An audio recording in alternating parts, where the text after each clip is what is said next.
When you think about the biggest names in history, it's hard to get much bigger than Alexander the Great. We're talking about a young king from, let's be honest, a kind of backwater part of the world, Macedonia, who in just over a decade completely redrew the map. He created one of the largest empires ever and kicked off a cultural revolution that would echo for centuries. So let's dive in and unpack the story of this absolutely colossal figure. And it's not just us saying it. The sheer scale of what he pulled off is just staggering. Even ancient historians like Arrian, writing hundreds of years after the fact, were completely in awe. And you gotta remember, when he uses the word barbarians, for the Greeks, that just meant anyone who didn't speak Greek. So what he's really saying is, Alexander was in a league of his own, better than anyone, Greek or not. His story feels less like history and more like, well, the stuff of legend. And that really gets to the heart of it, doesn't it? This is the central paradox of Alexander. For every amazing city he founded, another one was burned to the ground. For every culture he tried to bring together, countless people died. So in this explainer, we're going to get into that contradiction. The creator and the destroyer, the philosopher king and the brutal, brutal conqueror. So, to really understand the man, you have to look at the forces that created him. And for Alexander, his youth was shaped by two absolute giants who, in a lot of ways, couldn't have been more different. On one side, you have his father, Philip II, a military genius who took a fractured Greece and unified it. He handed Alexander the deadliest army on the planet, armed with this revolutionary super-long spear called the sarissa. But on the other side, his tutor was Aristotle. Yeah, the Aristotle. The great philosopher taught him science, politics, and logic. This duality is everything. Alexander was handed both a sword to conquer the world and a philosophical blueprint for how to remake it. So at just 20 years old, Alexander inherits his father's throne and his dad's biggest dream, to invade the massive Persian Empire. What happens next? Well, it was a military campaign unlike anything the world had ever seen before, or maybe since. I mean, just look at this timeline. The sheer speed of his campaign is absolutely breathtaking. We're talking about a single decade where his army marches from Greece all the way to the edge of India, toppling an empire that had stood for centuries. And get this, he never lost a single major battle. It was just this relentless, unstoppable wave rolling across the known world. Okay, so there's this great story from early in his campaign. He gets to the city, Gordium, and there's this famous challenge. An old chariot is tied to a post with this ridiculously complicated knot. And the legend was, whoever could untie it was destined to rule all of Asia. And his solution tells you everything you need to know about how he thought. He didn't play by the rules. While everyone else saw this impossible puzzle, Alexander just saw a problem that needed a direct solution. So he just draws his sword and slices the knot right in half. It's the perfect metaphor for how he would conquer the world. Pragmatic, decisive, and not at all concerned with how things were supposed to be done.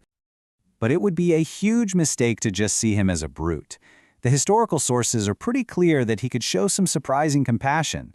Like when he captured the family of his main rival, King Darius, he didn't treat them like prisoners, he treated them like royalty. Later, when he found Darius murdered by his own men, he gave him a royal funeral. He was a complete paradox, a ruthless warrior in battle who could show incredible respect for his enemies once the fight was over. And this is where the whole story pivots. Because Alexander wasn't just interested in conquering the world, he wanted to remake it. His biggest, most lasting legacy wasn't an empire of land, but an empire of ideas. He kicked off this era that we now call Hellenism. And the core idea was to take the best of Greek culture, its philosophy, its art, its language, and fuse it with the ancient traditions of the East. I mean, this was a totally radical vision. It was one of history's first major experiments in globalization, and it flew right in the face of how Greeks usually saw outsiders. And he didn't just talk about it, he actively engineered this whole cultural blend. He founded dozens of new cities all over his empire, turning them into these hubs of Greek learning. He famously held a mass wedding, marrying thousands of his Macedonian soldiers to Persian noblewomen, to literally merge the two peoples. He even trained Persian youths to fight in his army and showed real respect for local religions and customs. This was social engineering on a massive, massive scale.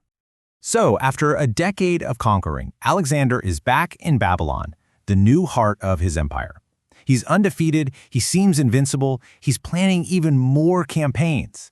And then, just like that, the story comes to a shocking, abrupt end.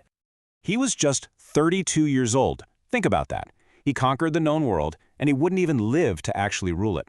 His sudden death is one of those huge what-if moments, and it remains one of history's greatest mysteries. So what happened? Well, the debate really boils down to two main theories. On one side, you have natural causes. Disease, probably malaria or typhoid, which totally fits with the raging fever described in the ancient texts. Plus, his body was just worn down by years of fighting and old wounds. But then there's the other, more sinister theory: poison. Suspicion immediately fell on his inner circle, with some people even pointing the finger at his regent, Antipater. Honestly, the truth is, we'll probably never know for sure. And here's the crucial thing to understand. Without Alexander, there was no empire. The whole thing was held together by his personal charisma, his force of will. He didn't leave a clear heir, so the moment he was gone, a massive power vacuum just opened up. And what happens in a power vacuum? His top generals, the men who fought right beside him, they immediately turned on each other. They just carved up the empire for themselves, which sparked almost 50 years of brutal warfare. As you can see here, Ptolemy grabbed Egypt, starting a dynasty that would last for 300 years. Seleucus took the huge Asian territories, and Antigonus fought for the homeland in Macedonia. The unity Alexander created was shattered almost overnight. So, with his physical empire in pieces, what is Alexander's real legacy?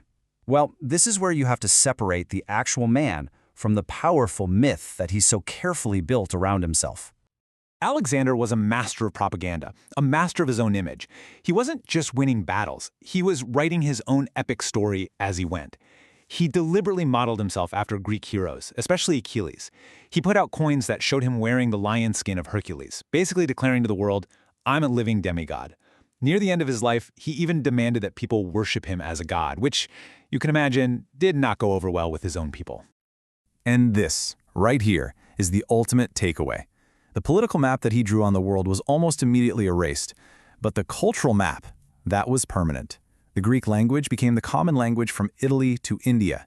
Greek philosophy and science spread everywhere. The exchange of ideas between East and West that he started would define the world for centuries, and it directly influenced the rise of the Roman Empire. Which brings us right back to that central question. Alexander was an architect of a new world, no doubt, but his tools were conquest and violence. He brought people together, but only after he tore their old worlds apart. His legacy is this incredibly complex tapestry of brilliance and brutality, and it forces us to ask a really difficult question. How do we judge greatness when it's built on such contradictory and often bloody foundations?